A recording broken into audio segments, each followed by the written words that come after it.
Most bankers aren't ready to help you until after their third cup of coffee.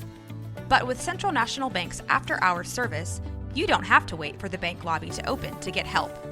You can contact us from 6 to 8:30 in the morning or from 5 to 10 in the evening, and we'll connect you to a real, live, local person who can answer questions and fix problems 7 days a week. Bank different. Bank Central. Central National Bank. Member FDIC.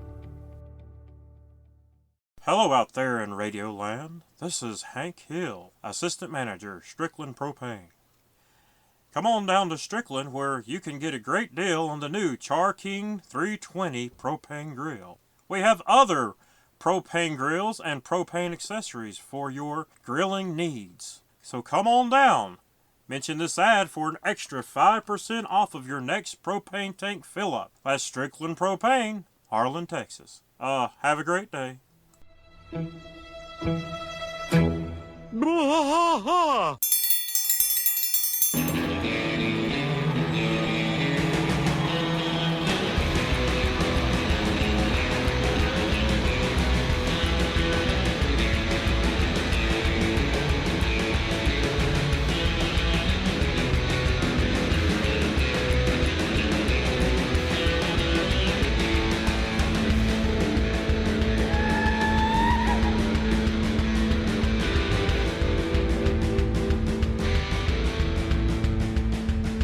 I tried to fight all through the night, deep in the heart of Texas.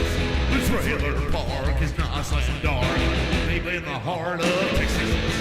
That drinks his brew and he spits his chew, deep in the heart of Texas. The TV blares, but no one cares, deep in the heart of Texas. Here we go! Hey there, everybody. Welcome back to King of the Hill Rewatch Podcast. I am Mike. And I'm Rusty. Rusty, King of the Hill, Season 3, Episode 4, Pregnant Paws. Pregnant Paws. P-A-W-S. P-A-W-S. Dog. Yeah. Ladybird, believe it or not. Ladybird-centric episode here. Yep, it sure is. It's lots of Ladybird. Lots of Ladybird. Ladybird lots in of, underwear. Fertility discussions. A lot of Dale, too. A lot of Dale in this one. Yeah. Dale is pretty forward on the bee story. Yeah, he is. He is definitely very forward on that story. So we start this thing with no bell, no yell. No bell, no yell. No bell, no yell. We start with all four guys. They're working on Hank's car. Basically, you got the three of them standing around watching Hank work on his car. As usual. I mean, it seems like Hank has more engine problems than the rest of them for a man who maintains his vehicle at the high level that he supposedly does. The high level of an American vehicle. So he says, yep, I change my oil every 3,000 miles or when I get bored, whichever comes first, which is fantastic. Well, you know, it's weird now because vehicles these days, some vehicles, you could go like crazy amounts of miles. Synthetic oil. You know? There's some like cars that I've read that are being produced that can go like 10,000 miles or 8,000 miles before they ever need an oil change. My truck, insane to think. I go about 5,000 to 6,000 miles on it. You know, which my dad always told me, you know, whatever they tell you, and then add like 1,000 miles to it or whatever. Yeah. Which I mean, that's pretty safe. You know, but now with these synthetics, like you can go, like you say, 8,000 to 10,000 miles, and thank God because an oil change now is $100. Yeah, if you don't do it yourself, for sure, it is definitely expensive. It's almost that expensive to do it yourself. But the price is expensive itself now. Yeah, I will tell you the thing that I like that came out of the pandemic as far as oil changes go. I now get to stay in the vehicle while they change the oil. Yeah, I do like that. Now that you do the pull up through the bay and then you pull out of the bay, and I guess that is an upside. There's less human interaction. Yeah. Well, you don't have to sit in that stupid waiting room, you know, and read those magazines from 3 years ago. I'm not a big fan of Oil Change Weekly anyway.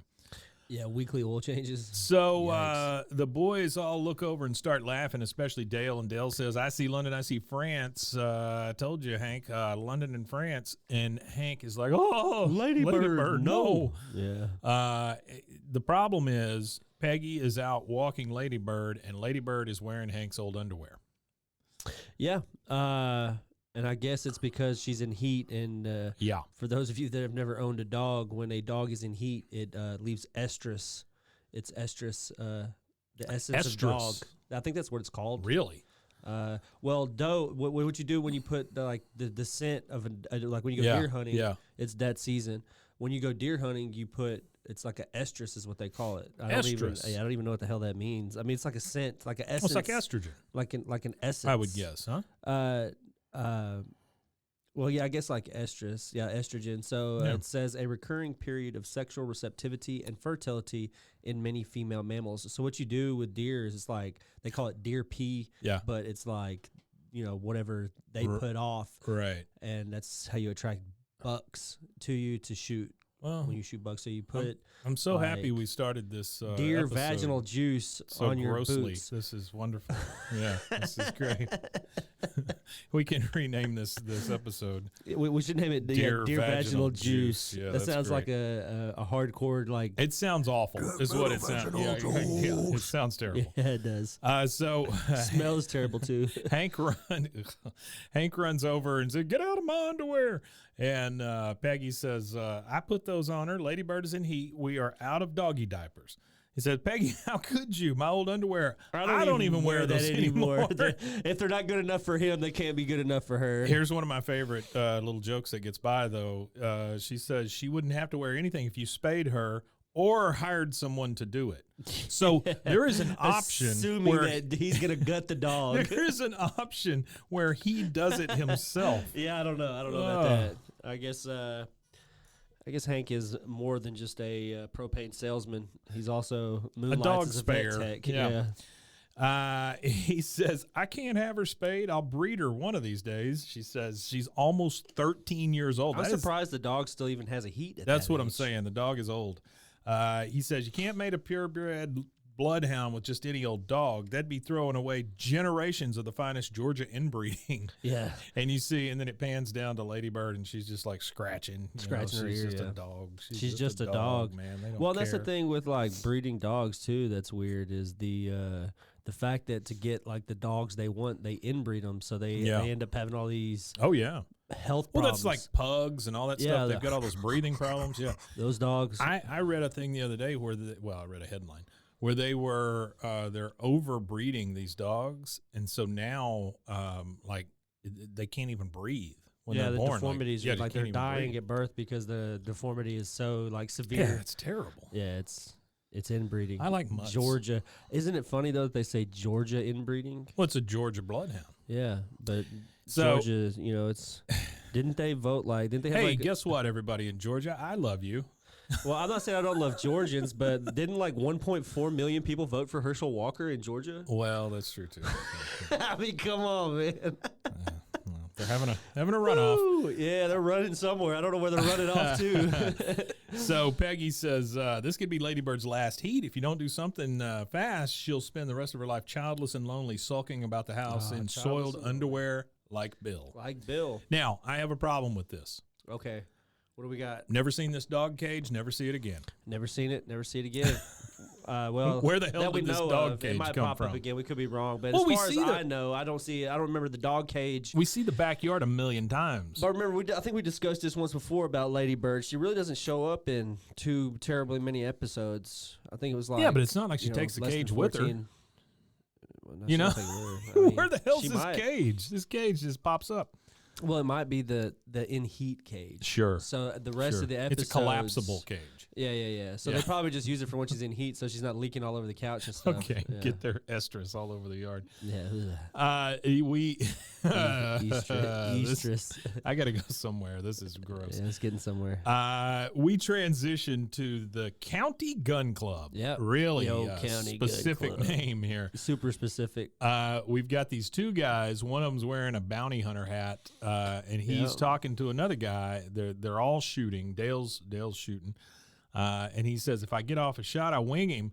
Dang, if he didn't go another mile or two. Ain't nothing keeps you sharp for deer season like hunting humans." Which Yeah, Dale Dear perks up God. and he clears his. Dale's sitting there dumping what appears to be a very large caliber handgun. Yeah. It might be. Oh, it's a big one. It It's might a rifle, be. right? No, it was a pistol. It was like. What was does he it? say on? What does he say on Dirty Harry? The 44 Magnum, or Mhm. whatever, the strongest pistol in the world. Yeah. Yeah. I'm sure that's what he has. He says, Dirty Harry handgun. excuse me, I couldn't help reading your lips. It's hunting humans. Do you need a license? Dale is interested in hunting people. He's interesting hunting anything. The guy with the hat says, this hat's my license. Any man who skips out on his bail can be hunted like an animal, although not eaten. All you got to do is sit through a 4-hour training course. Dale says, you're telling me there's a poorly trained, quasi-legal police force that operates with few, if any, government controls? It's about time. All right, we transition to Strickland propane. Taste the meat, not the heat. Taste the meat, not the heat. And Hank is in Buck's office, and he says, boy, that's some mighty fine hounds you got yourself there, Buck. And he's looking at all the different pictures of Buck and his hounds. And Buck says, that's right, champions, all of them except the deaf one. Okay, so that's where there's the picture of him holding his dog's ears. Yeah. Okay, so Artie, shout out to Artie, told me that. What's up, Artie? Of course, we've correlated Buck Strickland already to LBJ. Yeah, sure. LBJ famously had Hounds. Georgia Bloodhounds. Yeah. And there's a famous, I don't know if it's a picture or if it's a picture. I don't know if it's a picture or if it was a PSA where he had the dogs in the public service announcement, but there's a picture or whatever of him doing the same that same holding up the ears like same that. thing where he's holding up the dog's ears. Yeah, I don't doubt that. And I think actually, let me look here. I think Artie actually did send me the. No, he sent me the picture of. No, actually, let's see here. This is real time. It Looking is up real stuff time. on a phone, real time. You guys were there. Are we doing anything live right now? No, we're not doing anything live. Okay. All right, great. This is not live. Hey, anybody who's listening to this is not live. Just letting you know. It's not live. So he is holding up the Bloodhound's ears, and he says that they're all champions except for the deaf one. Yeah, here you go. Lyndon Johnson with the dog's ears. Oh, yeah. See, that's like Out on the almost front lawn. reminiscent. Yeah. That's almost reminiscent of what we were just discussing. Yeah. Yeah, absolutely. So they're all champions except for the deaf one. Hank says, fine hounds. Mr. Strickland, there's something I'd like to ask you. He says, yeah, I'd love to give you a raise, but the accounting department said, Buck, stop letting employees put your lemons in a vice. Lemons in a vice. Your lemons in a vice. Hank says, Donna said that? Because Donna is literally Donna the is accounting HR, department. yeah, or the Yeah. accounting, yeah. He said, my hands are tied. He says, sir, this is about my Ladybird. I finally decided to breed her, and I was hoping one of your studs. And Buck just breaks in, woo-hee! One of my boys finally gets to howdy, ma'am, the debutante. He said, well, you know my terms. $500 a first session, $400 each additional session. And Please, no flash photography. Yeah, so he does almost. It's a wonderful quote. Well, that's another thing too about the comparison to LBJ is they said that LBJ was kind of vulgar and stuff like that. Oh, sure. And yeah. Well, I mean, he's did a good business old boy. did business off the toilet. They did a lot of conferences while he was pooping. Yeah. This is turning into a wonderful episode. It is. We transition to Poop and estrus. We transition Not together to the Econo. Well, you don't know. We transition to the Econo suites. Dale has gone to the 4-hour training course. He sits down at the table and he prepares by pulling out his tablet, his bunch of pencils, and of course a Bowie hunting knife. Yeah, sets it right there just in case. Yeah, just in case. You never know. Dude comes in that obviously is teaching the class. He's got the bounty hunter hat on. He says, okay, let's all shut up, please. That's a wonderful way to start whatever you're doing, any sort of presentation. If you tell people to shut up and then say please. Yeah, and then say please right after. He says, and outside on the thing it says, welcome to bounty hunter school. He says, we don't have much time, so let's get right to it. Then he turns on the TV, and it's literally him on the TV saying, we don't have much time, so let's get right to it. Yeah, we don't have much time, so let's get right to it. He says, in the next 4 hours, we'll find out if you've got what it takes to wear this hat. And Dale, it shows Dale, and he's literally drawing a picture of the hat. He just That's wants it. that. Yeah, he just wants wants that the damn hat. Like you couldn't go find that hat somewhere. You I mean, could. just You go could get the damn hat. Get a sticker, slap it on a hat, and whatever. We're back at the Hill House, and you've got Luann, who never speaks in this, and Bobby brushing Ladybird, and Bobby's doing Ladybird's nails. And Bobby says, Ladybird is going to be a mommy. Seems like just yesterday, Mom and Dad brought her home for me on account of me not having any brothers and sisters to play with. Oh, yeah. If I'd been old enough to talk, I would have asked for a monkey. Did you ever want a monkey? No, when you were a kid? No, because I knew as a kid that monkeys threw shit. Yeah. So when I was really little and we lived in England, we went to a safari thing one time, and the monkeys, of course, they just crawl all over the car. Oh yeah. And like do they crap on the car? Yeah, they throw shit and everything. Like they have like the wild red ass baboons out there, and you know these animals shit in their hands and chunk Oh sure it. they do. Yeah. And once I saw that really just made me not want to have one. And knowing too that their like weight to height, their strength to like height and everything ratio is crazy. Because whereas we as humans, we have a switch that stops our muscles from being able to exert what their true potential is. So there's like a safety mechanism built into us that stops us from using our muscles to our full potential.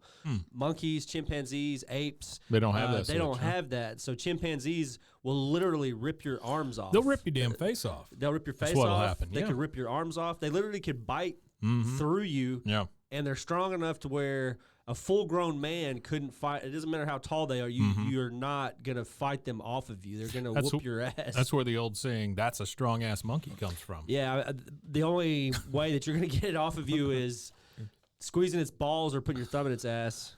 Wow, gosh, this episode Planet went of off the the Apes rails. is a cautionary tale. Yeah, It is, yeah, If it is they a ever cautionary can tale. talk, we're screwed. Yeah. Well, they're going to take the Statue of Liberty and bury it on the sand. All right, so I thought that was like an expose on climate change, it being buried in sand. Is that how far we'd come? As I don't think so. Not in the '60s. No. Not when that thing was when it first came out. No, I you're think right. I was think just, it might have been like a nuclear thing. It doesn't matter. Yeah, I think you're right.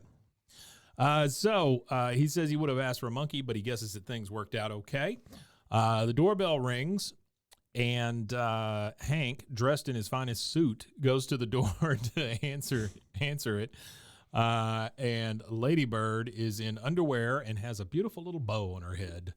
Hank says, yeah, so like this is the weirdest shit ever, because I know people that breed dogs, and I know people that like I just don't, or breed farm animals and all this stuff. You don't dress up like pigs before they go. But this is a special occasion for Hank.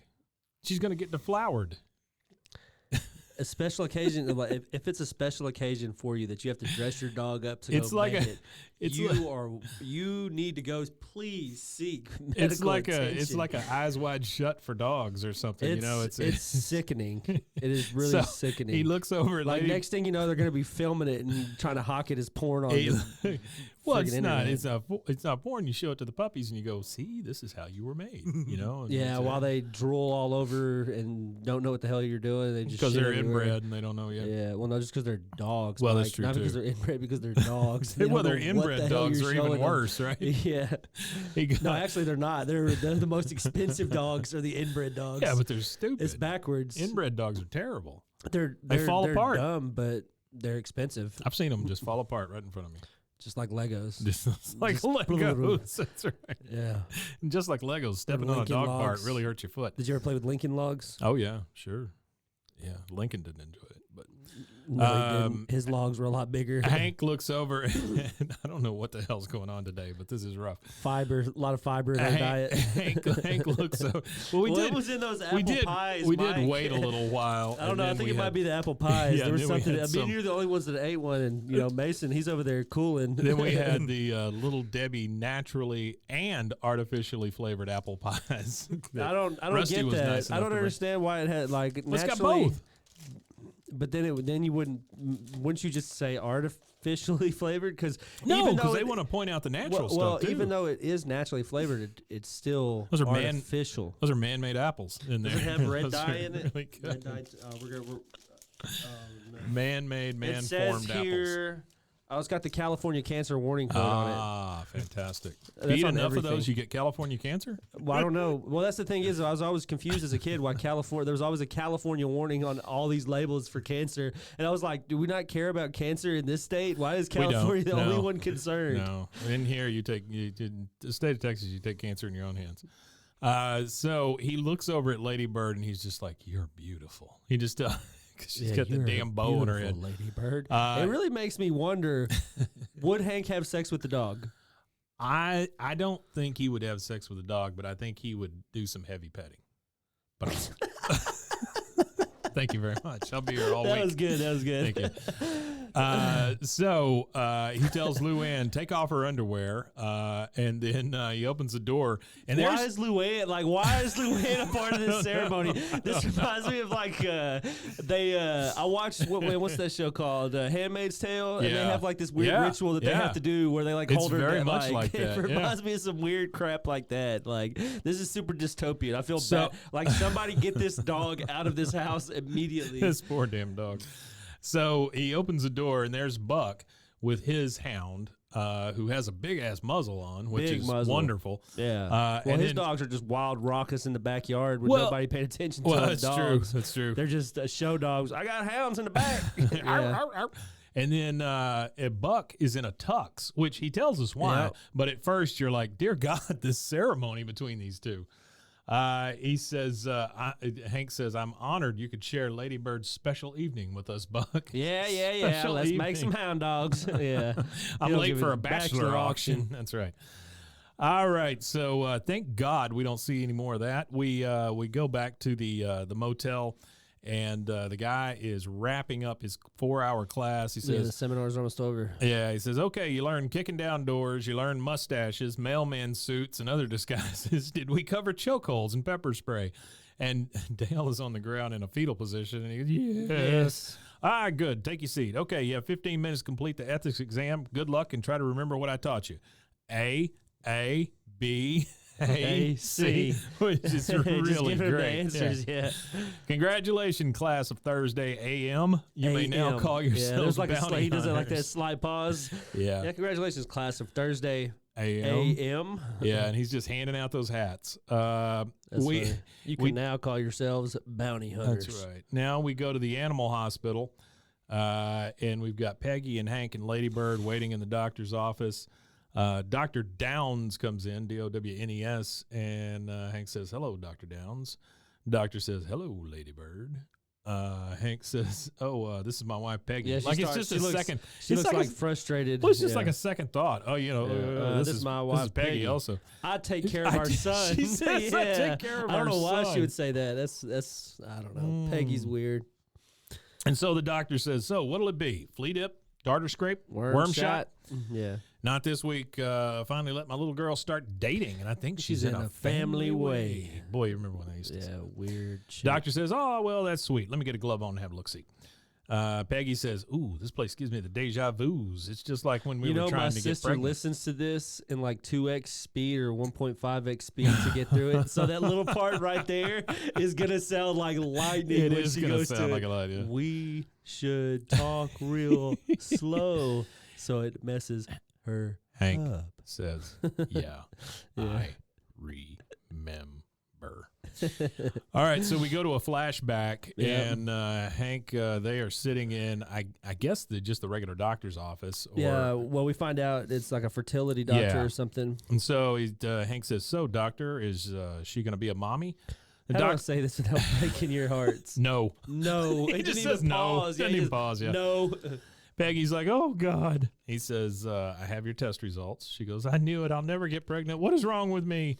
Hank is like, Peggy, this is not your fault. The doctor says, he's right, Mrs. Hill. There is no point in blaming yourself. It's all Hank's fault. Yeah, what?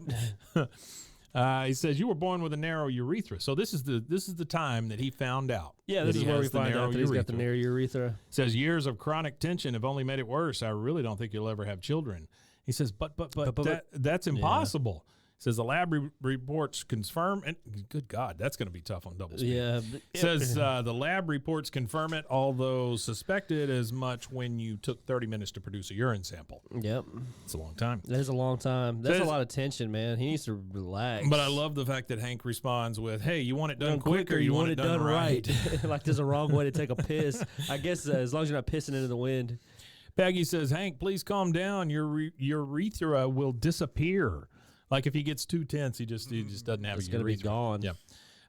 She says, "Isn't there anything we can do?" And the doctor says, "For starters, we can transition you to boxer shorts, or if he has a very concerned look on his face when he said the word boxer shorts." He says, "Or if that's unacceptable, I can prescribe a specific series of sexual techniques." A series? Are you suggesting I break the law? She says, "Oh, Hank, please. He's just trying to help us. I saw something on the news about a procedure called in vitro fertilization. They mix your boys with one of my ladies in a test tube. Isn't that wonderful?" No, it's terrible. Hank, it's science run amok. Hank wants zero part of this. He this particular like situation here in this social situation we have here again shows how forward thinking the show actually, at the time this was, it really was. That was the sentiment. Oh, it's science run amok. That was, a lot of the feelings behind IVF. Well, and this is where we got GMOs. Peggy's. Where did we get HMOs from? Same time. Yeah. Oh, okay. HMOs, GMOs, same thing. UFOs. She says she's just distraught. She's like, "Oh, Hank." The doctor says it's perfectly safe, Mr. Hill. They've tested it on animals. Peggy says, "Couldn't we just try it?" And Hank's like, "No, it's wrong. Adamant. Yeah, it's wrong on humans. It's wrong on animals. I'm sorry, Peggy. I know you're disappointed, but that's just how I was raised by my mother and father, not in a test tube," which is dumb because you're still going to raise the kids. It's not like the test tube is raising the babies. It's just taking their inside process and doing it outside and then putting it back inside. To me, that saying is a lot like, it's not Adam and Steve, it's Adam and Eve, and that all of that crap, that people say. It sounds a lot like that. Yeah, there was one I saw that was kind of funny where it was talking about women using toys. It says it was Adam and Eve, not Florence and the Machine. Okay. Again, we have talked about deer urine, dog estrus, poop. Now toys. In vitro fertilization, whatever. We have covered the gamut. Yeah, virtual fertilization. Virtual fertilization. Yeah, you get to be one of the swimmers. Yeah. All right, we get a flashback, and it says this is Hank, and we come out of the flashback. Hank is like, "So is Ladybird going to be a mommy?" And the doctor says, "Sorry, Hank." And Peggy, of course, is like, "Mr. Strickland better refund that $500. Yeah, and Hank says, "Knew that stud was no good." Yeah, he wouldn't even look her in the eye. What the hell? Yeah, he says the doctor says it ain't the stud's fault. It's Ladybird's. I'm afraid she's got a narrow uterus. Hank's like, "Oh no, she can't have puppies." He says, "Well, stranger things have happened, but no, she can't." All right, we're gonna take that chance to take a commercial break, and we will be right back. Cover your uterus.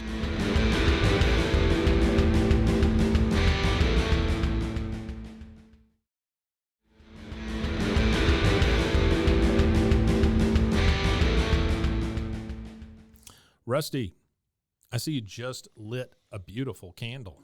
Yeah, one of the St. Angeles candles. St. Angeles. We've been looking forward to these. Yeah, they finally came in. What scent we got there? We have St. Tropez. I'm probably saying that wrong, but we'll go with it. St. Tropez. St. Tropez. St. Tropez. St. Tropez. St. Tropez. I think it's Tropez. I think. Know. I like the way it sounds. Yeah, it's islands, right? It's a certain group of islands. Yeah, it's got a very floral scent. I don't like the fact that you're sitting here smelling your fingers. But what's the wax like? Oh, the wax from the. Yeah, I'm not smelling my fingers because I dug in my butt. It does smell fantastic, though. Yeah, I really like it. So tell me about these candles. The candles are a collaboration. Smell it too hard, the fire gets on your mustache. With St. Angeles. St. Angeles candles. Dominique. Yeah, Dominique and her candles. She has sent me one of each of her candles. Wow! You also have a box on the way, Mike. Holy crud! And Yeah, so this one smells wonderful. It really does it's smell very good, yeah. floral, tropical. Because, Relaxing. flowers in a meadow smell different than flowers by the beach. Sure. So it's got like a very beachy, tropical flower smell. It does, yeah. It's very good. I like it. Like I could be, it's like got maybe like a hint of salt, like a salty I like the way beach and floral. I like Makes the you way feel the like you're at wick beach. maintains a fire. Also, that's very nice. Yeah. So St. Angeles Candles, everybody. You can go to St. Angeles. Saint-Angeles.com/candles, and you could use code KOTH20. KOTH20. That's a discount code on there. So, yeah, if you go on there and check it out, we'd appreciate you checking her candles out. And, beautiful, lovely smelling. Lovely candles. Make a great gift. And we'll have give it to your mom. An ad a week until the candles sister. are done. So until we're done with her whole line of candles, we'll be letting you know about each one. And this one was St. Tropez. The candle company was established in 2020 in Los Angeles, California by Dominique, and she goes by the name St. Angeles. And you can find all of her content at St. Angeles on Instagram, and I think on YouTube as well, is where her podcast is. And we appreciate you guys, and please go support St. Angeles Candles. Give me that code one more time for a discount. KOTH20. St. Angeles Candles. Pretty. Floral.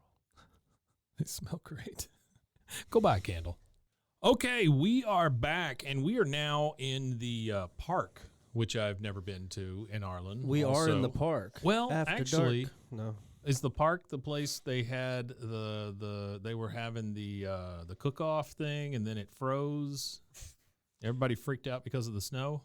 Oh yeah, when I think so. Nobody lick any park. poles. Yeah, nobody lick any poles. I think it's that park. It'd probably be that park. That's a good. I imagine that's like the Arlen Community Park. That's just a good thing to live by.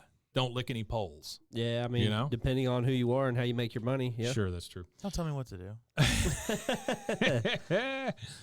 All right, so Hank is sitting there with Ladybird, and he says, I know it hurts, Ladybird. I've been there myself. I just wish I could scoop up your pain in a little plastic bag and throw it out. A dog comes up and tries to mount Ladybird, and he's like, hey, get out of here. Forget it. Knock yourself out. And then two guys walk up, and one of them says, buddy, no, stop. Oh, I'm so sorry. Get down. He goes, hi. Hank says, hey, it's all right. No harm, no foul. See, the thing is, my Ladybird has a narrow uterus. The vet said she'll never know the pleasures of motherhood, and in fact, I'm sorry. I didn't mean to burden you. The guys say, oh, not at all. We were in the same situation with Buddy's mother. Turns out there's all sorts of things you can do. He's like, what? There are? They said, yeah, diet, hormones, body work, surgery. There's a whole world out there. I don't know if he was talking about dogs there or not. Hank says, wow. It's a very progressive show, and this episode shows how progressive the show actually was for its time frame. To be talking about these sort of topics in the innuendo. There is a wonderful quote coming up. But Hank says, wow, I want to know everything. Do you and your brother have time to grab a beer?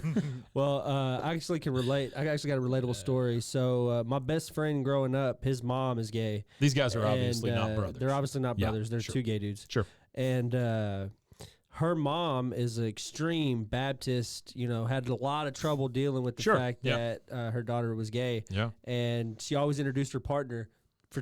They've been together like 20 years, and she was still introduced. They've been together longer than 20 years now, but at the time, they'd been together even like 20 years, and she was still introduced her daughter's partner as, this is my daughter's friend. This is my daughter's friend. Yeah. And then my friend's sister, she came out as well. So the same grandmother had to deal with the same thing with her granddaughter, and she would introduce her granddaughter's partner as, this is my friend, except for my friend's sister would tell her grandma, no, grandma, that's my partner, not my friend. Well, I mean, of a certain age, you don't, I'm assuming they don't even realize what the word partner means, Yeah, well, not only that, I don't think at a certain age, some of them care to know more than anything what's in front of their nose. That's absolutely true. Yeah, but once you're, 80 plus, you're kind of set in the 80 plus. I appreciate you rounding it up for me. Thank you. I was going to go lower, but I had to make sure I got high enough that I wasn't going to hit anywhere near you. That's right. That's what I thought. So the guy says, yeah, sure, I know just the place. And to the guy's credit, he doesn't even flinch at the fact that Hank said you and your brother. He doesn't. Which is he fantastic. Just kind of just lets it. Again, that goes back to the story. Just kind of it's whatever. So we transition to the double A1 Arlen bail bonds, which again, company I've never seen. I've never seen this one either. There is a guy who is he assuming he runs the double A1 Arlen bail bonds. It's basically kind of like a window in there, and everybody gathers, and he just calls out the cases, and all the bounty hunters take the cases. Right? Yeah. And so he says, assault with a deadly weapon and attempted murder of a police officer. He's been on the run for 2 days. And Dale's in the back of this group. Me. I'll take it. My hand was up first. Why do you keep giving the cases to all these other guys? And the guy says, because they're experienced professional bounty hunters. You're just some diluted bug sprayer who took a 4-hour course and learned chokeholds and got a hat. And I love Dale's response to that because he goes, you are familiar with my credentials, yet you still refuse to give me a case. Guy says if it'll shut you up, the fugitive's name is James Jimmy Hellstrom, a.k.a. Jimmy Hellstrom, wanted for unpaid parking tickets. Dale's like, the hunt is on. The hunt is on. So we're back in the Hills kitchen, and it's getting intense with this dog thing. It's getting super intense. It's getting weird beyond weird, especially when we find out the difficult, because we already know now the difficulty that they had with Peggy getting pregnant. Yeah, sure. And how little effort he wanted to provide during that experience, and now we see him. We'll go forward with the scene. He's there with the thermometer, 100.7. Bobby's sitting cross-legged on the floor with a clipboard. Yep, and he's taking down all the stats, taking notes. So so not only is he going above and beyond what he didn't do for Peggy, he's actually to a point to where he has a clipboard and he's gathering a medical chart. Oh, they're making charts. They're putting down all the information. Graphs. And so he says 100.7, and Bobby's like, wow, it's hot in a dog's head. Yeah. He says, and then in comes Peggy. She's been in there watching TV, I guess. She's laughing, and she says, oh, I love the bloopers. Practical jokes, not so much. Hey, what are you guys doing? And Hank says, I'm charting Ladybird's temperature. I'm going to pinpoint the exact perfect moment for her to mate. She just she screams gets really instantly, upset. like, flip the switch. Give me that. She grabs the thermometer, says, give me that. Hank, that thermometer's for company. For company. So just know if you're ever at the Hills house and you need a thermometer, it's a communal thermometer. Just know that all company have potentially used that thermometer. Sure, but it is nice to have your own thermometer like that. Be glad it's not a rectal thermometer you have to share. Well, now we've covered rectums. We've come full shit circle. Rectum, hardly knew him. Yeah. Hank says, but I was using it. She says, I don't know. I don't see why. The doctor said Ladybird cannot get pregnant. Hank, and this is the quote that I love, he says, I know, but I met some men. We went to a bar, and before it all went horribly wrong, they told me a bunch of things I could do to get Ladybird pregnant.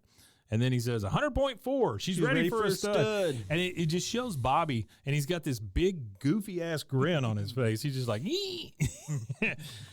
And he says, Peggy, quick, call Buck Strickland. I put him on the speed dial. Just press Peggy's mother. And I love the fact that they put that in there because it pays off here in a minute. Well, I think it's a great joke. I think it shows how it is selfish Hank gets. I was going to say does. fucked up, but yeah, it's definitely pretty fucked up to take your wife's mother's. Imagine if you did that. Like if you took your wife's phone and took it off just so you could breed your dog. Reprogram the one that says mom. Yeah. So we are now with Dale. He is pulled up to a very rundown house. Yeah. Could be a crack house. It could be a crack house. The fence is all busted out and all this stuff. He's dressed in a jumpsuit. Says Arlen Florist on the back of it. And so, but he's still in the dead bug van. Yeah, he's definitely in the dead bug van. It's not like he rented a florist van. What else is he going to be in? Yeah. He could have at least put some flowers behind the bug's antenna or something. Something. Give it a little Hawaiian feel. A floral feel. He goes like up. St. Angeli's St. Tropez candles.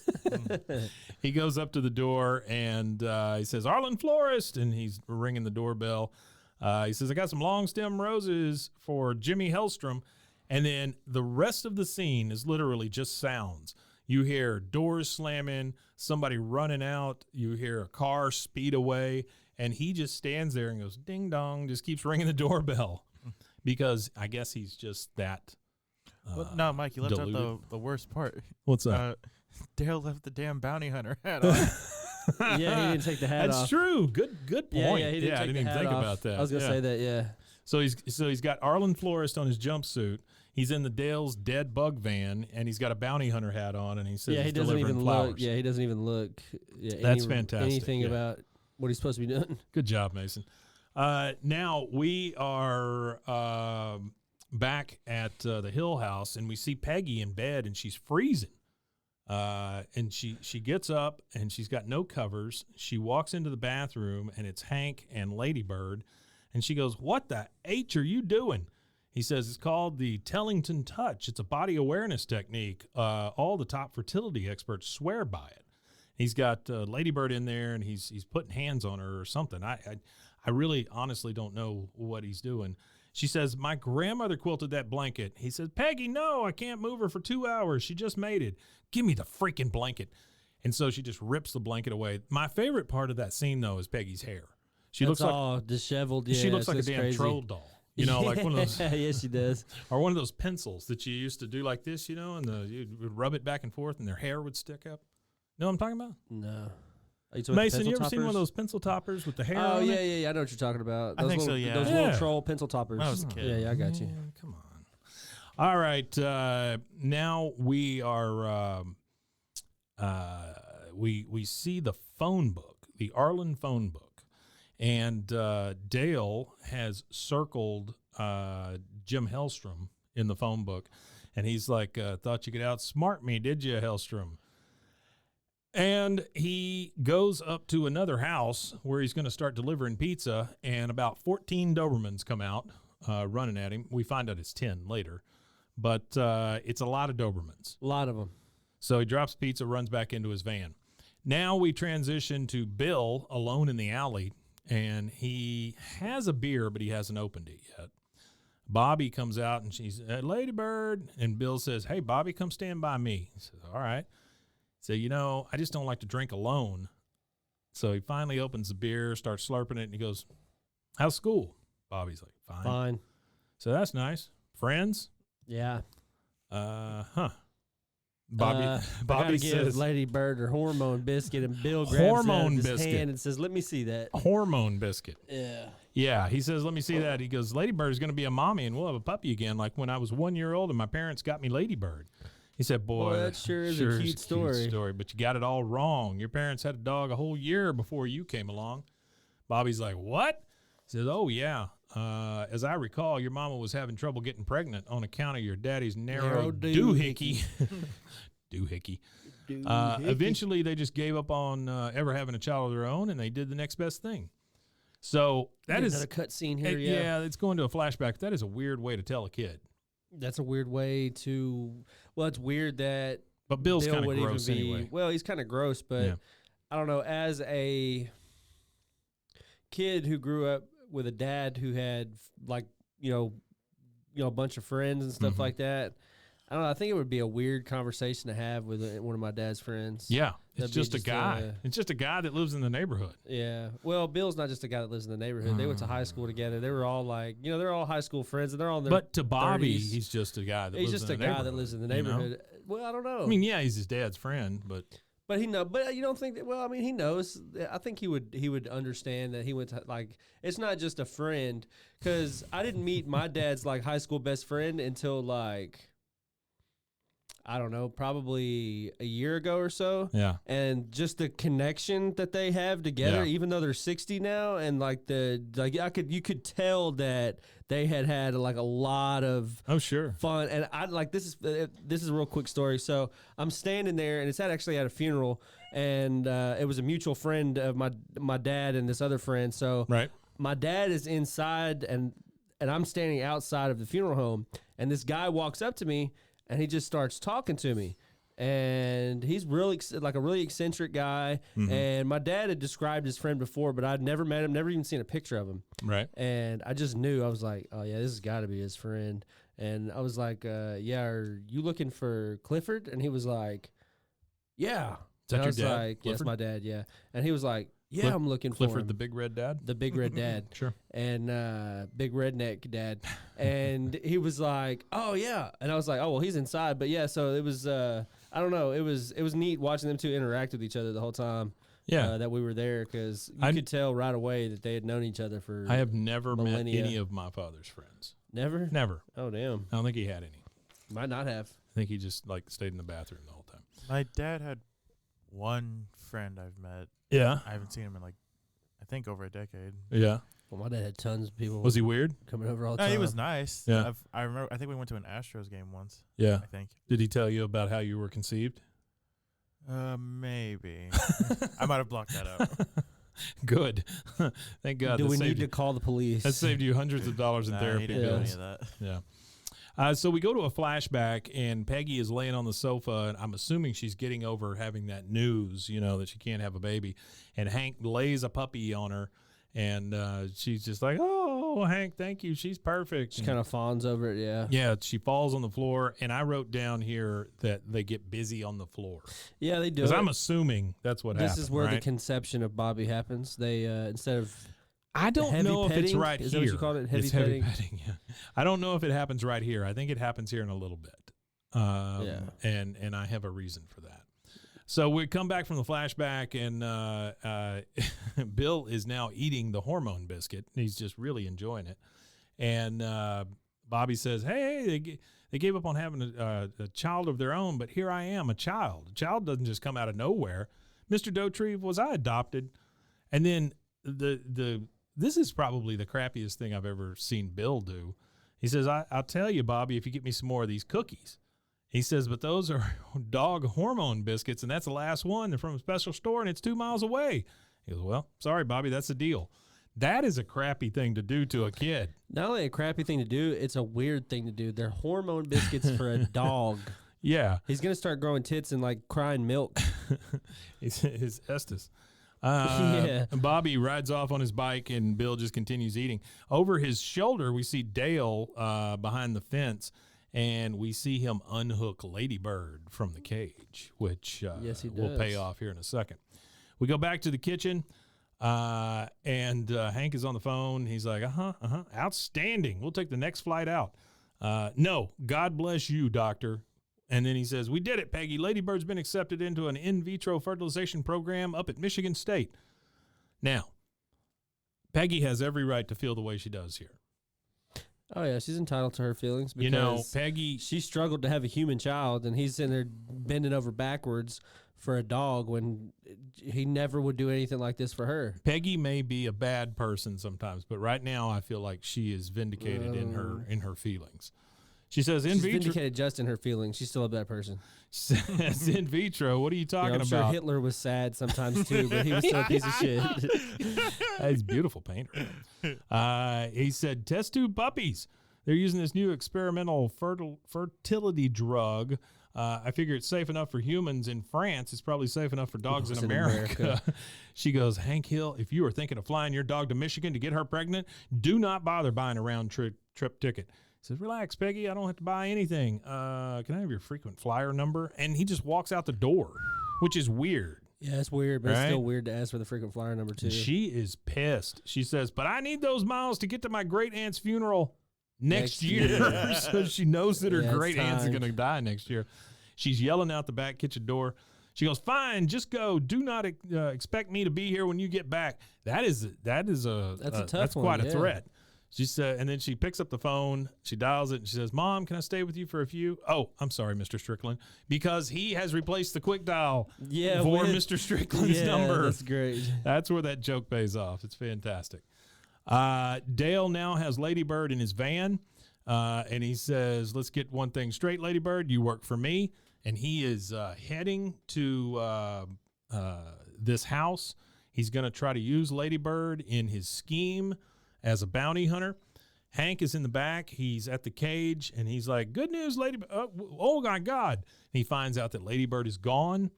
And then we see Peggy coming out of the house with a 9-iron, and she is about to lay waste to Hank's mower. Yeah, she's going out there with the mower. Very passive aggressive. She sees Hank at the cage, and she goes, oh, you're still here. He says, Ladybird's gone. She's like, oh, my God, what happened? Yeah, he she says, actually shows genuine concern. Yeah. She like kind of snaps out of what she was doing. He says, I don't know. Maybe you left open the cage by mistake. Of course, by mistake, and she ran away. You're blaming me? I would have to get pretty passive-aggressive to do something like that and spit in your coffee every day for a week. Wow. When somebody that says that, they've already done it, right? I mean, she has been spitting in his coffee, correct? Okay, all right. Oh, yeah, repeatedly. Hank says, but wait a minute. And he picks up a receipt from Dale, and it says, receipt from Dale Gribble, bounty hunter, borrowed 1 dog, purpose, nab fugitive at 27 Whistler Terrace, signed Dale Gribble, bounty hunter. Yeah, Dale's. He gave exactly where he was going to be. He signed it bounty hunter twice. I guess in Dale's mind, at least he did the right thing. I don't know. That's crazy. I don't Hank's just like, damn it, Dale. Then we get back to the house, the rundown house, and Dale is pulling up, and we see all the Dobermans, and he looks at himself in the rearview mirror, and he goes, okay, Gribble, this is it. 2 days and 4 hours ago, you were an untrained, untested, no hat. Now look at you. And he it's gross. He rolls down the window and fans Ladybird's scent at the Dobermans. Estrus. Waves the smell of her estrus. Grody, gross. And so he is able to distract the Dobermans. He gets inside the house. He kicks open at least 2 doors. And in the he keeps screaming, freeze, bounty hunter, freeze, bounty hunter, every time he kicks a door open. We hear the theme from Sanford and Son playing, and then we hear it stop. He goes into the kitchen where he kicks down another door, and he sees this guy is Dale, right? He basically sees a reflection of himself. Yeah, for sure. The only thing different here is that this guy has a Black & Decker hat on. That is it. That's pretty much it, right? They are the same guy. Pretty the same. So he goes, freeze. Oh, sorry. Oh, no, you go for it. No, just Dale's lucky. He had the drop on him. No kidding. Yeah, he did have They the drop both on him. have shotguns. I mean, they could have laid each other to waste there. And but, yeah, you're right. This guy who goes unnamed, he had the drop on him. He could have just shot him as he came in the door. But he goes, freeze, and they both drop their guns at the same time with the So now we're in Hank's truck, and they're driving. They're looking for Ladybird, and Hank says, what do I want, a left or right? I wish Ladybird were here. She doesn't need a map, which is a shitty thing to say, Hank, by the way. Terrible. Read the room. Even care. Yeah, he doesn't give a shit. Yeah. He's Hank Hill, for Christ's sake. Peggy is like, well, that is it. I am sick of acting like you care more about that dog than you do about me, your human wife. He says, what? I don't care more about. Oh no, Ladybird! She's gonna dehydrate in there because he sees her in Dale's dead bug van. Yeah, but this part right here is funny too because he goes, between this son and the incredible airtight construction of an American-made truck, I'd say she's got about 5 minutes. He's worried about her dehydrating in this van. He says, "I'm going in." Peggy says, "Are you loco?" She doesn't say loco. She says it all weird. Yeah, she said, "Are you loco?" Yeah, I don't know. She's not very good at Spanish. Oh God, she's terrible at Spanish. Yeah, She says, "Are you loco?" As soon as you step out that door, the attack dogs will attack you rip you in to half. shreds. I bet if I was stuck in a truck, you'd just leave me there. Hank says, "Peggy, how would you ever get stuck in a truck?" She says, "I don't know. The handle could break off. That's not the point. All week I've watched you jump through hoops trying to get Ladybird pregnant, and you never jump through any hoops for me." And she's starting to cry a little bit. Hank says, what are you talking about? She goes, "You never put a thermometer in my ear." He says, "Of course not. Why would I?" "Oh, see, you admit you love her more." This is a crazy argument between the two of them. By Wild argument. This is the most nuts. If you are that insecure in your marriage that you are so tied up in the fact that your husband's trying to get his dog like to procreate that you think that he doesn't love you for that. That's a rough one. I don't know. That's what I'm saying. That's where this again now puts her back into the piece of shit realm. Yeah. Like, let the man make it. Come on. I don't know, man. It's pretty bad on his part too. Real quick about Peggy's Spanish. Yeah. I would have done it earlier, but you're I'm good. too Go. slow. Escúchame. Just for anyone who doesn't know, escúchame means to listen to. So I don't know why the hell she always says it like excuse me. Yeah, to just listen for all of our non-Spanish speakers out there. She thinks it's excuse me, I'm assuming, right? Yeah, me, yeah. It means to listen to? Yeah, to listen to, yeah. Escúchame. He's really confused because she is very mad about him not putting a thermometer in her ear. Yeah. He said, "Why would I?" She says, "You admit it. You love her more." He says, "That's crazy. I didn't do all that thermometer stuff because where's the romance?" Yeah, he'd rather stick something else in. With Ladybird, it doesn't. Jesus. Says with Ladybird, it doesn't matter. She's only a dog. She's not my wife. You're my wife. And she says, "Well, I know. Well, sometimes a woman needs to hear it. What? That you're my wife? You're my wife. That's. I mean, I guess you hear me now? Yeah. Maybe some validation. I guess I don't know. I guess, man. That's again, she like her insecurities. Maybe that's why she's a piece of shit because she's so insecure. Hank says, "Well, why would you be jealous of Ladybird? You don't want to get pregnant, do you?" And this is where she's like, "Oh, I don't know, maybe." And he says, "Well, that's why I've been trying to get Ladybird pregnant." She goes, I'd rather have another baby than another puppy. And so at this moment, they almost had another Bobby. I mean, we're close here, right? Yeah. Okay. He says, but remember when we first got Ladybird? And now we go to another flashback. This is a very flashback heavy episode. Very flashback heavy. They're still on the floor with the puppy. And Hank says, I thought if we just had a puppy in the house, and she's like, "Oh, Hank," and so they rolling on the floor. But the thing is, Bill is watching through the window. Yeah, it being really weird. This is where I think Bobby was conceived, right here. I think so. Yeah. I mean, it's a few moments later than what we saw previously. We come out of the flashback, and Hank is like, I just thought if we had another puppy in the house. She goes, "Oh, Hank." And then they start hugging, everything's over now. And Peggy says, "Hang in there, Ladybird. Mama's coming." I mean, she got serious real quick. Real quick. So we're back in the house with Dale and the other guy. They both try to get the gun. Then he's like, "Easy, easy." The other guy says, "I'm cool, man." And then they both drop it again. So they're at a standoff. We're back outside, and Hank does something that's pretty smart as far as I'm concerned. They back the truck up. Peggy's now driving, and they back the truck up to Dale's dead bug van. Yeah. And they open the doors at the same time and make a tunnel, which is pretty impressive, honestly. Yeah, it's pretty intelligent idea. Yeah, it's not bad at all. Very utilitarian. And so he's just like, "Come on." Well, Peggy says, "Be careful, Hank. 9 times out of 10, they go right for the crotch." And I see 10 dogs out there. Great joke. Wonderful joke. So Hank starts telling Ladybird to come on. He's just coercing her, to come over into the truck from the van. Now we're back in the house with the standoff. The guy asked Dale, "Why are your arms shaking, Mr. Bounty Hunter, if that is your real name? You getting tired?" He says, "Yes, very tired." And the guy says, "Well, nice hat." He said, "Back at you." And he's talking about that Black & Decker hat that this dude has on, right? So we're back outside. They get Ladybird. She finally jumps in. He's like, "Oh, good girl." And Peggy says, "Okay, let's get the hell out of here," which she never hardly cusses. No, right? hardly ever, yeah. "Let's get the hell out of here." And then seatbelts, please. So they have to put seatbelts on. Now we're back at Bobby riding in on his bike. He's panting and sweating.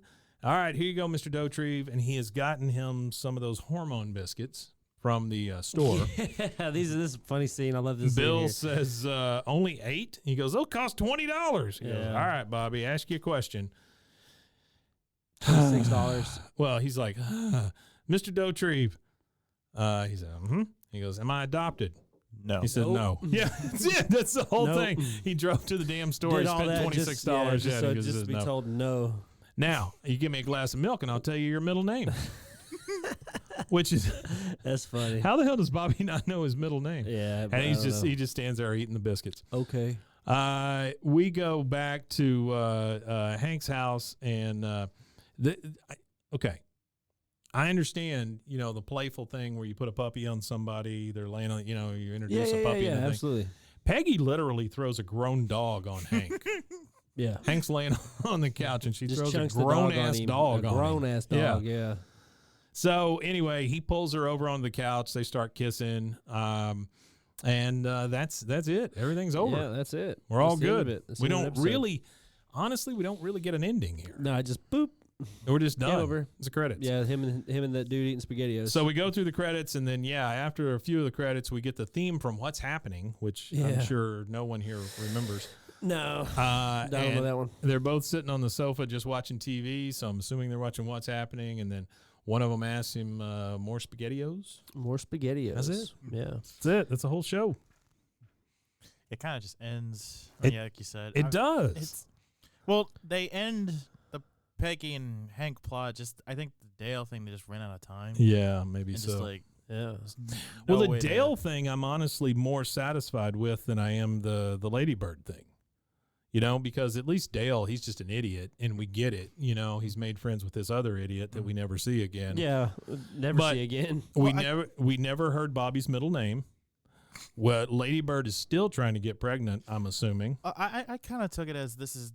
Well, they decide that I was so focused on this because I didn't know I wanted to have another kid. Yeah. And that's followed. This is kind of a part one to kind of like it's not a serious sequel.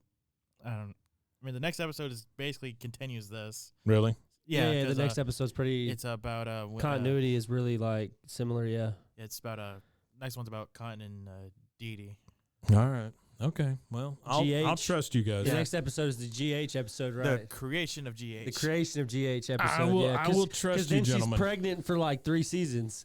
After think that, so, or yeah. something like that. She's Oh no, pregnant. she's only pregnant this season. Is it just this season? Okay, I Yeah. thought she was like extended pregnant, like for a few, like kind of how Bonnie's pregnant for like the whole Family Guy. For 6 seasons. I Yeah, think. for 6 seasons, something like that. Yeah, Well, folks, that is the it's the end end of that episode. of season 3, episode 4, Pregnant Paws. Yeah, so voting has started for the Waco Awards. Get on there and get us voted up for Podcast of the Year. Awards.com. Yeah,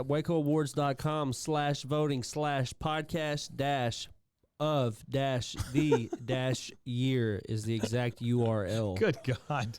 I have it posted on all of Please. our social media on TikTok, Instagram, Facebook, Twitter. You can go there, and I've got the link posted. If you don't want to hunt for the link, just go to our social media. Use your dashes wisely, folks.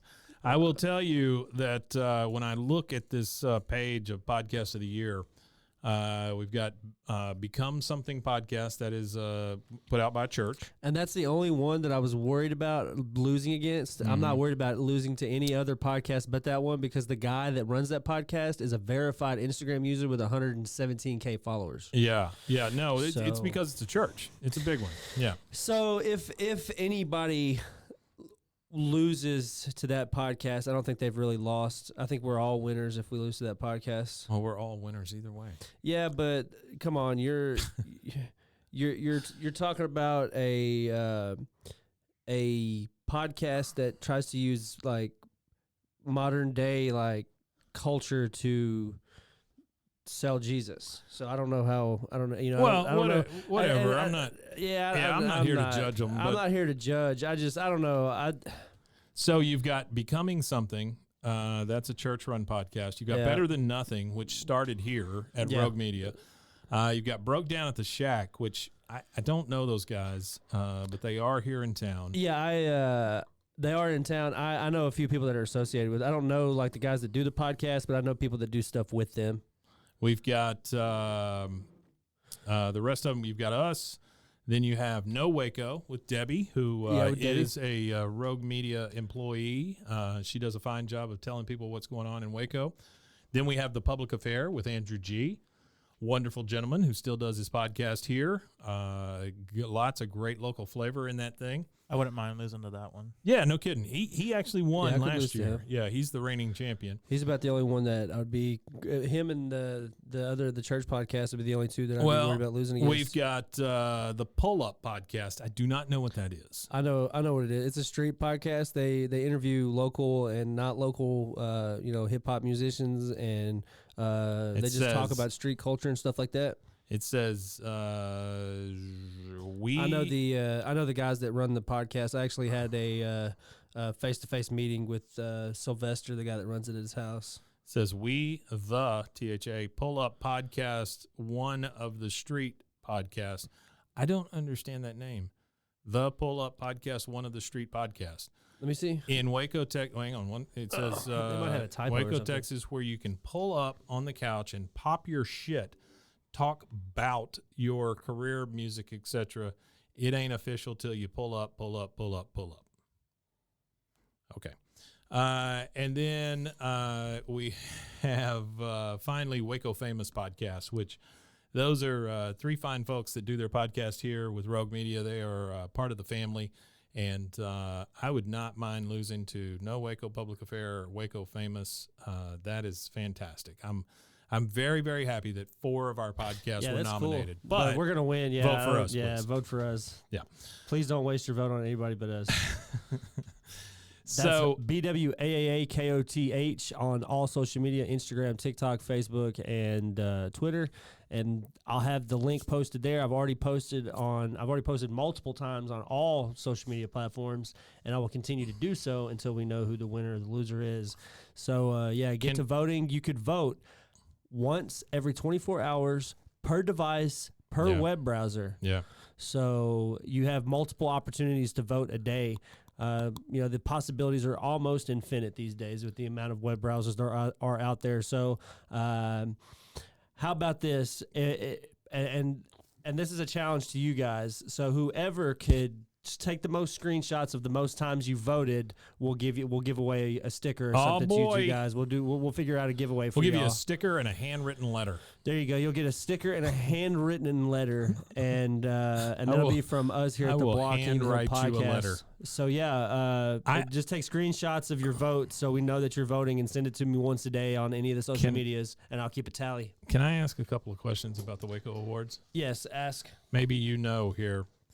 Can you tell me what the Mr. Mitch Davis Entrepreneur of the Year is? No, I don't know what that is. I guess a guy named Who's Mr. Mitch? I have no clue who Mr. Mitch Davis is. I know who Timo is, the Timo lyricist of the year. Timo's fantastic. Yeah, I love that dude. I will say, though, for the Mr. Mitch Davis Entrepreneur of the Year, one Mr. Corey Dickman is one of the nominees. Yeah. And if you know who Corey Dickman is, you know why I think that's funny. He is our proprietor, father, I guess. Father. He's our something. Yeah, he runs all this stuff. And then I Real Dreams Change the World Comedian of the Year. Okay. What is Real Dreams Change the World? I don't know. I don't either. Real Dreams Change the World Social Media Content Creator of the Year. Okay. They're getting these handles like. I don't know where they're getting it from, but I don't know. I think it's a good thing that they do, though. I think it's a great way to highlight Waco's content creation, Waco's just everything. Not just content creators. They, they got barbers, bartenders, bars, lash techs, restaurants, cooks. I'm gonna ask one more chefs. question. Okay, what the hell's a trail ride group? A group of people who are in a quote unquote, like an outdoor. It's an outdoor club where they ride horses together and barbecue and just have a good time. Yeah, it's to keep kids out of the streets. Really, it's an outreach thing to keep. If you ever see people riding around horses and stuff in your neighborhood and stuff like that, those are probably a part of a trail ride. So it's literally people riding horses. They ride horses, yeah. They ride horses and they just have a good time. It's like an outdoor, like an outdoor cookout activity type thing. I have a problem. Fun. It's really fun. I have a problem with one group. Okay. What group do you have a problem with, Mike? In this trail ride group of the year? What's that? There's one called Lone Riders. The Lone Riders. If you're in a group, you're not by yourself. How are you the Lone Rider? If you've got one person on per horse, it's Lone Riders. So in other groups, they might double up, so they can't call themselves the Lone Riders. Those but poor in this horses. group, they are the Lone Riders. Okay. All right, guys. Hey, man, go vote for us. We appreciate it if you do. We appreciate it. Hey, also, quick shout out to St. Angeli's Candles. Dominic did a fantastic thing. Yeah, sent us some beautiful candles. We got some more candles on the way, so we'll let you guys know how great they all smell. And check us out online where? BWAAAKOTH on Instagram, TikTok, Facebook, and Twitter. Also, gutters, newsstands, maybe scoreboards at your local high school games. Airplane advertisements. Bus benches. Sure. You know, I've actually looked into that. Airplane advertisements in Houston. Yeah, it's a little expensive. I bet it is. Expensive. Yeah. If I could find a sponsor, so anybody out there, if you want to sponsor an airplane advertisement in Houston, Texas for us, if there's any airplane owners out there that want to sponsor us, one of those banner ads. All right, guys. Also, you can check us out at roguemedianetwork.com. See you later. We Matanya.